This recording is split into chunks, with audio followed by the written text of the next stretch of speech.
développement économique local. Donc pour le panel 2, il s'agira de discuter autour des dispositifs et stratégies de développement économique territorial. Donc dans ce panel, deux thèmes seront abordés. Donc le premier thème sur les PPT, dont M. Watt évoquait tout à l'heure, donc la contribution du secteur privé local dans le développement économique territorial. Et en second terme, le BEL comme dispositif d'impulsion, de structuration et d'animation de l'économie. Donc je pense que ce panel sera déjà réservé aux gars de tout à l'heure. Monsieur Watt. Donc vous avez déjà votre thème.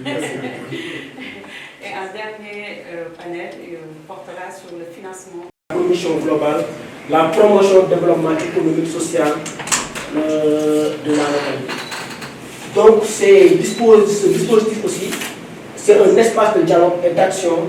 Ce projet ambitionne maintenant de renforcer ce qu'on appelle le social aujourd'hui, économique, culturel, des quartiers et des villages, tout en répondant aux besoins spécifiques des populations. Parce qu'on peut être dans une commune, si je prends l'exemple de Sikambao, nous avons tout ce qui est Sikambao, ce sont des cités, et nous avons les autres. Mais quand on va plus loin, l'acronyme est beaucoup plus profond que cela, puisque dans le F, on entend femme, dans le E, on entend enfant, et dans le M, on entend musique. D'où notre slogan Femme FM, la première radio des femmes, des enfants et au développement de la société. Et en tant qu'artiste, ambassadrice de bonne volonté de plusieurs institutions onusiennes et d'ONG, et aussi en tant qu'artiste qui pratiquement passe la plus grande majorité de mon temps au-delà des scènes à faire le plaidoyer sur le respect scrupuleux des droits humains, mais surtout la promotion de la femme. J'avais cette envie de cheminer, ou en tout cas d'aller dans la direction des valeurs auxquelles je crois.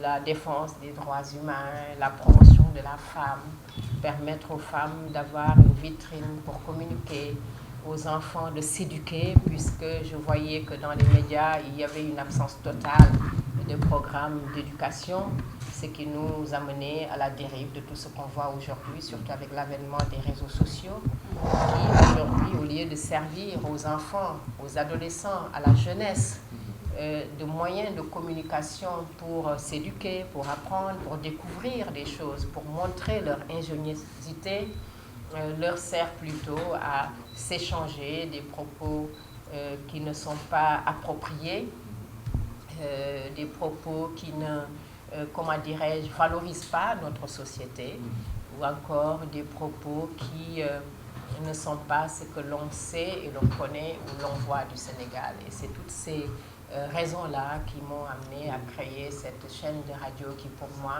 est une plateforme qui permet de faire connaître notre culture, nos valeurs, notre histoire à travers notre grille des programmes. Et au-delà de Femme FM, nous avions dans le groupe un site, un portail d'information générale, godakar.sn, qui est devenu une chaîne de télévision. Merci. Un petit commentaire. C'est juste lorsque je suis arrivé, j'ai fait deux constats. Nous sommes une agence nationale, mais les jeunes pilotes, c'était la Casamance. On me dit que la Casamance, depuis 10 ans, l'agence est créée. Je me suis dit, il faut aller vite. Quand on est une agence nationale, il faut être présent partout. Donc la première vision, c'est de se déployer pas, même si on n'a pas de moyens, mais essayer dans tous les petits coins du Sénégal, au moins que l'ADN soit là-bas. Et pour ça, nous avons entrepris une tournée pour expliquer aux Sénégalais que c'est ce d'avoir l'ADN. Nous avons appelé le positionnement de l'ADN. Ça, c'est une première étape. Deuxième étape aussi, on est trop dans les théories. Je me suis dit que ça suffit. Mais il va falloir impacter le vécu des Sénégalais. C'est pour cela, comme les régies de quartier, nous l'avons inventé pour qu'au moins, si le maire de Sikamba a des difficultés, s'il fait appel à l'ADN, nous avons un instrument pour donner l'ADN. Donc voilà les deux visions que nous avons. Donc nous comptons en 2025 vraiment déployer de façon systématique un peu partout au Sénégal. Et nous comptons sur la collaboration des maires que vous êtes, parce que c'est vous qui êtes des élus. Nous impulsons ce qu'on appelle les exemples de développement. Il faut que ça soit clair. On ne peut pas faire le travail des élus, ce n'est pas possible. l'élu, il est légitime. L'ADER est là avec l'exécutif pour aider les maires dans leur tâche de développement. C'est que vous êtes la porte d'entrée et la porte de sortie de toutes les collectivités. Moi, j'entends collaborer avec vous pour connaître la population. Voilà un peu le commentaire que je voulais faire à ce niveau. Programme sur notamment la migration irrégulière, puisque je suis ambassadrice de bonne volonté de l'ONU d'ici contre le trafic illicite de migrants et la traite des personnes, la scolarisation des filles, les mutilations génitales féminines ou encore l'autonomisation, la promotion de l'autonomisation de la femme. Donc en résumé, je pense que voilà, pour me présenter, donc voilà. Pour cela, je vous remercie et je vais passer à peut-être la lecture. Je me demande si, après cette présentation, ça vaut la peine de lire mon discours. Je ne pense pas. Hein. Voilà, moi, ce que je voudrais juste ajouter à la place du discours, c'est, Monsieur le Directeur Général, que j'éprouve à la fois une grande fierté et un grand honneur à me retrouver ici dans le cadre de cette convention que nous allons signer aujourd'hui entre mon groupe, entre mon association pour l'enfance, à travers mon image et l'ADN.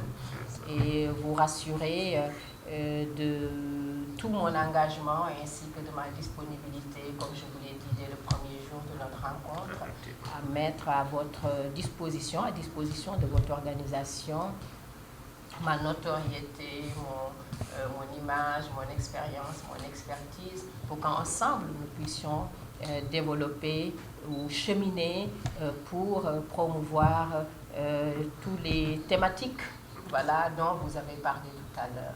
J'ai suivi des présentations de vos collègues, je trouve assez riche le programme que vous comptez mener en 2024-2025 et l'ensemble de ces activités ici me parle pour la simple et bonne raison que nous avons des visions communes.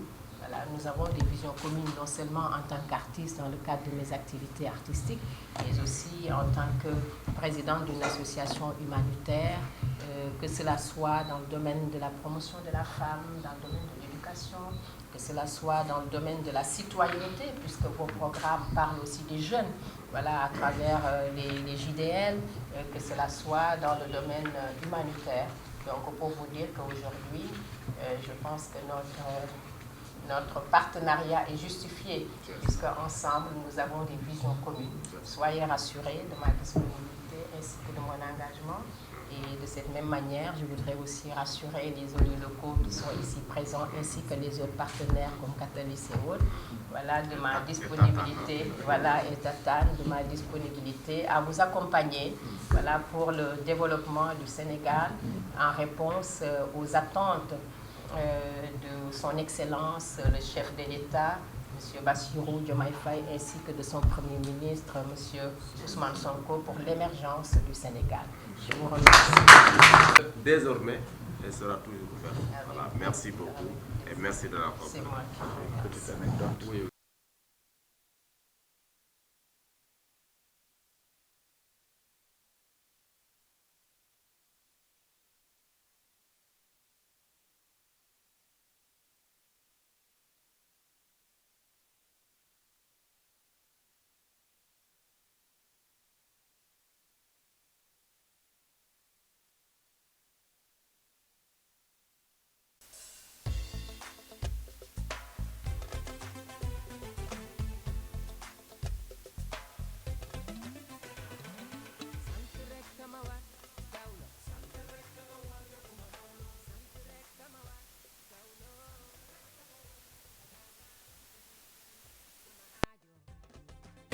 Atteindre les objectifs. Merci.